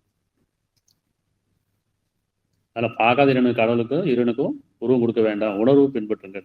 உணர்வு பின்பற்றுறதுக்கு நம்ம யாரையும் பின்பற்ற தேவை. அது ஒவ்வொருத்தையும் தனித்தனியாக வழி நடத்தும் இல்லையா. இதுக்கு சொல்லுங்க, இப்போ உணர்வை பின்பற்றுறதுக்கு வழிபாடு பண்ண தேவையில்லை, புனிசலம் போக தேவையில்லை, பிரார்த்தனை தானே ஒன்று. அப்போ நமக்குள்ள ஒரு உணர்வு இருக்கா இல்லையா? செய்திகளா உணர்வா? இறை செய்திங்கிறது உணர்வு, மனிதனுடைய செய்திங்கிறது அதிஸ் சொல்லுவாங்கல்ல. அதிசனா செய்தின்னு அர்த்தம். அதுக்கு நிறைய அறிவிப்பாளர் இருப்பாங்க, நிறைய கதைகள் இருக்கும், கற்பனைகள் இருக்கும். ஆனால் வேதம் அப்படின்னா ஒருவனுடைய செய்தி. வேதங்கிறது ஒருவனுடைய செய்தி, இறை செய்தி, ஒருவருடைய அறிவிப்பு. இந்த வேதத்துக்கு எத்தனை பேர் அறிவிச்சான்னு சொல்லுங்க. இந்த குர்ஆன் யார் கொண்டாந்தாங்கன்னு சொல்லுவாங்க? முகமது நபி கொண்டாந்தாங்க. அவங்களுக்கு கொடுக்கப்பட்டது அப்படித்தானே. அப்போ அதுக்கு வேற யாராச்சும் பங்கு போட முடியுமா? வேற அறிவிப்பாளர் இருப்பாங்களா? வேதத்துக்கு ஒரே ஒரு அறிவிப்பாளர் தான். என்ன சொல்றாரு? என் இறைவன் எனக்கு வகையாக அறிவித்தை தவிர நான் எதுவும் பின்பற்றவில்லை. எனக்கு எது உணர்வாக அறிவித்தாலும் அதை தவிர நான் உங்களுக்கு எதுவும் சொல்லவில்லை. அவ்வளோதான். அப்போ என்ன சொல்றாங்க? நீங்கள் இறைவன் பக்கம் திரும்புங்க, உணர்வு பக்கம் திரும்புங்க, மனசாட்சி பக்கம் திரும்புங்க. இதை சொல்ல தான் தூதர் வராங்க. அதான் வேதம்னு சொல்லுது.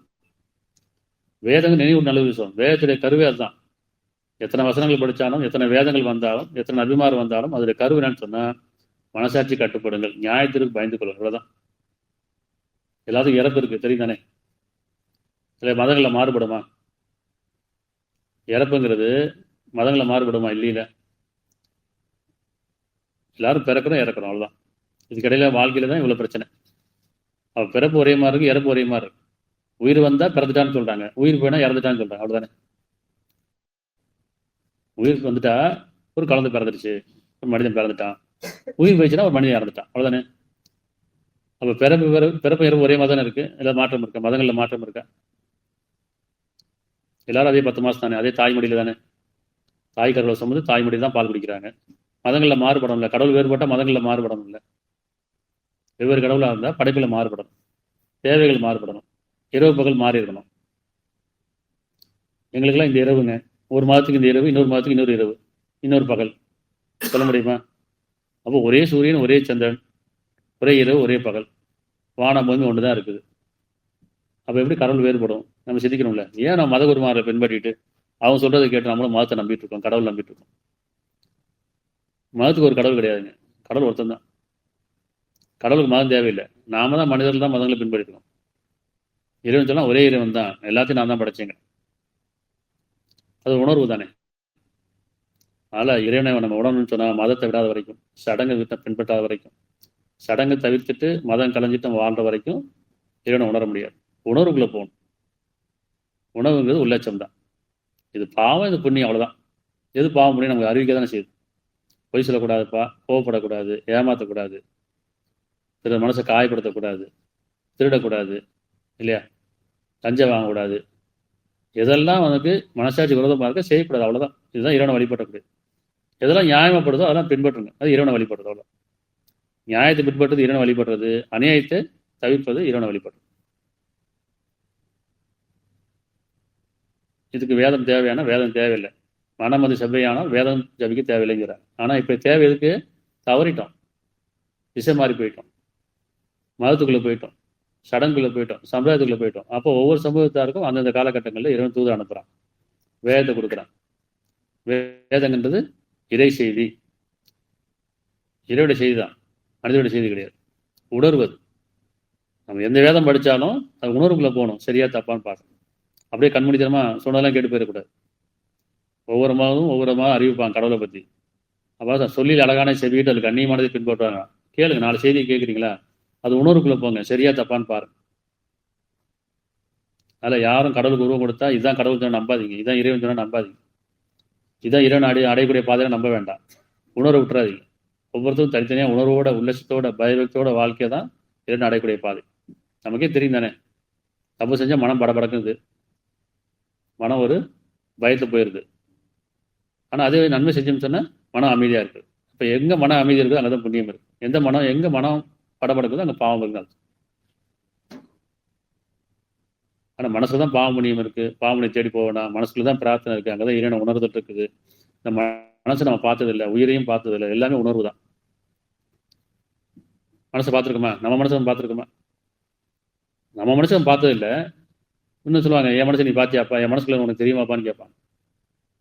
பிறர் மனசை நம்ம பார்க்க முடியாது. என் மனசை நான் பார்க்கணும், பிறர் மனசை பார்க்க முடியாது. ஆனால் அவரவர் தனித்தனியாக யாரையும் பார்க்க வேண்டாம். அவர் செய்த நன்மை அவருக்கு, அவர் தீமை அவருக்கு. யாருடைய சுமை யாரும் சுமக்க முடியாது. இந்த உலகத்தில் கொடுக்கப்படுறது ஒரு சோதனை காலம் தான். உறவுகள்லாம் சோதனை, பொருள்லாம் சோதனை.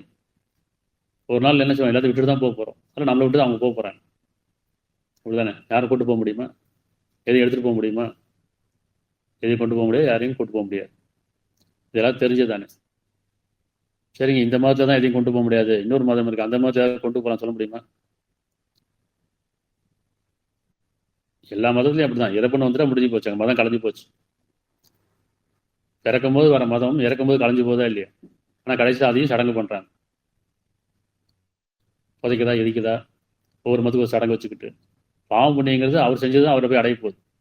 அப்போ இறந்ததுக்கப்புறம் நான் அவருக்காக திதி கொடுக்குறேன், அவருக்காக ஃபாத்தியா ஓதுறேன், அவருக்காக ஜபிக்கிறேன், அவங்களுக்காக நான் வந்து பாவம் பண்ணி கேட்குறேன்.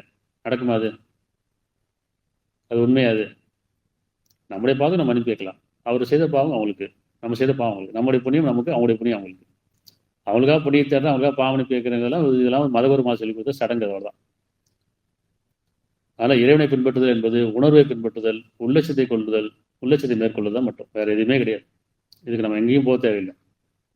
தியானங்கிறது எது சொல்லலாம், என்னை உணரும் போட்டு என்னை தியானிப்பீராக. உள்ளுக்குள்ளே பேசும் ஒவ்வொருத்தையும். நமக்குள்ள ஒரு செய்தி இருக்குது, நமக்குள்ள ஒருவன் இருக்கிறான். நமக்குள்ள ஒருவன் யாரு? இறைவன் தான். நம்ம யாருமே இல்லை, ஏதாவது தப்பு செய்கிறோம் அப்படின்னா மனசுனே செய்யுது, எச்சரிக்கை செய்யமா இருக்குது, படபடக்குது, யாரும் என்னை பார்த்துட்டே இருக்காங்க, ஏதோ என்னை கவனிக்கிற மாதிரி இருக்குது, சொல்லுமா இல்லையா? நம்ம ரொம்ப சங்கடத்தையும் வருத்தத்தையும் இருக்கும், நமக்கு யாரும் ஆறுதல் சொல்லமா இருக்கு. அழுகும் போது எத்தனை பேர் ஆறுதல் சொன்னாலும் மனசுக்குள்ள ஒரு ஆறுதல் வந்தால் மட்டும்தான் நம்ம நினைச்சிடும், மீள்றோம் அல்லது. அப்போ நமக்குள்ள ஒரு நம்பிக்கையும் தைரியம் கொண்டுறது யாருன்னா உணர்வு மட்டும்தான். உணர்வு இல்லைன்னு சொன்னால் நம்ம வாழ்க்கையிலே செய்வோம், வழிதவறி போயிடும். அதில் செய்திகளை விட்டுட்டு உணர்வை பின்பற்றணும். உணர்வுங்கிறது தான் இறைவன், உணர்வு தான் இறைவனுடைய செய்தி, உணர்வு தான் புண்ணியம் அப்படிங்கிறது புரிஞ்சுட்டா போதும். அதில் எப்போ நம்ம மதத்தை விட்டோமோ, சடங்கு விட்டோமோ, நம்ம இறைவனை அடைஞ்சிடலாம்.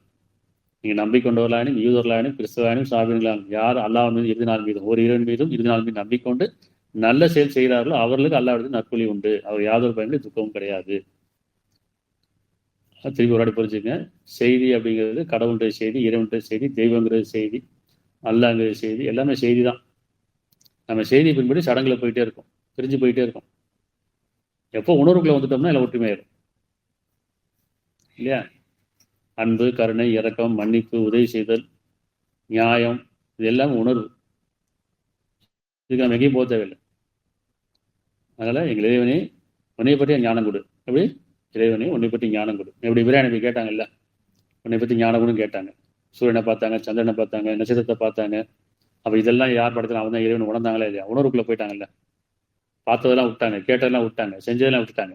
அந்த மாதிரி நம்ம பார்த்தது, கேட்டது, செஞ்சதெல்லாம் விட்டுணும், உணர்வுக்குள்ள போயிடணும். இப்போ உன்னை பற்றி ஞானம் கொடு, உன்னை உணரும் பொருட்டு, உள்ளட்சம் அதிகரிக்கும் பொருட்டு, நம்பிக்கை அதிகரிக்கும் பொருட்டு, மன அமைதி பெறும் பொருட்டு, உன்னை வழிபடும் வழியில் எனக்கு அறிவிச்சு கொடுக்கிறேன்னு கேட்போம். தனித்தனியாக கேட்டிருக்கோமா? இறைவன் கேட்போம். நிச்சயமா இறைவன் நமக்கும், நம்முடைய குடும்பத்தாக, நம்ம சந்ததிகளுக்கும், இன்னும் இறை நம்பி கொண்ட ஆண்களுக்கும் பெண்களுக்கும் நேர் வழிகாட்ட அவனே போதுமானவன். எல்லா புகழும் நம்மளை படைத்து நமக்கு அகிலங்கப்படுத்த இறைவனுக்கு